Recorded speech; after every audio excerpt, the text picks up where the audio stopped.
Hi guys, Tara at samahan niyo po akong maglinis sa aking bahay. Habang pinapanood niyo po akong maglinis guys, konting chikahan lang po tayo. Itong pagiging content creator guys ay napakahirap pala lalo na pag wala ka talagang alam sa pag-content ng kung ano-connect.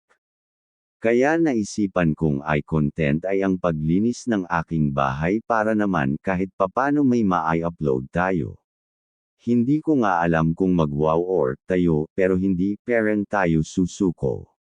Sabi nga nila lahat ng hamon sa buhay kailangan harapin kahit anong pagsubok o problema ang dumating sa atin lalo na pag may pamilya na tayo.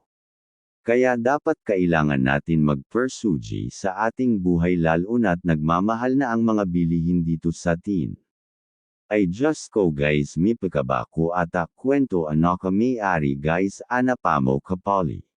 Pagpasensyahan nyo ako kung matagal po akong maglinis ng bahay at talagang makikita nyo naman po na medyo ilang papo ako kasi eto po ang unang ilalabas kong content.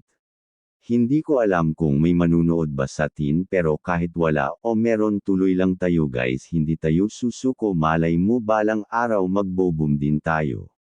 Masyado na atang mahaba ang ating video at akin na bibilisan ng bahagya.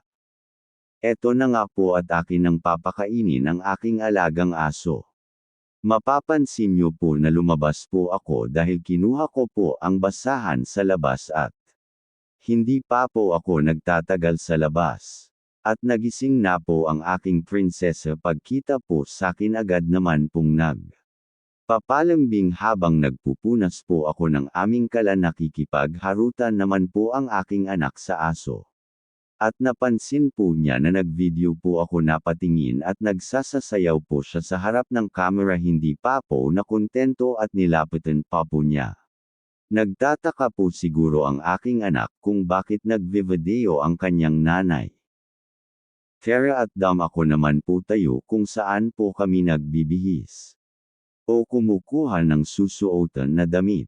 Makikita nyo po na sobrang kalat at gulo-gulo ng aking lalagyanan ng kung ano-connect.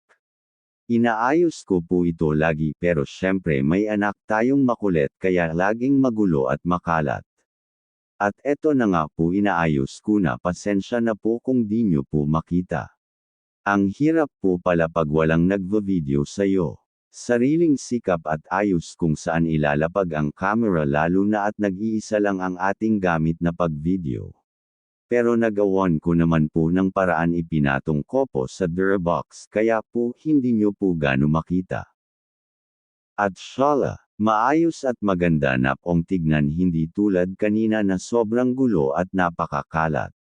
Nakakatanggal ng pagod pag nakikita mong maayos at maglinis ang bahay mo makikita nyo na nag-like pa ko dyan dahil ang sarap sa pakiramdam at napasilip pa nga tayo sa salamin.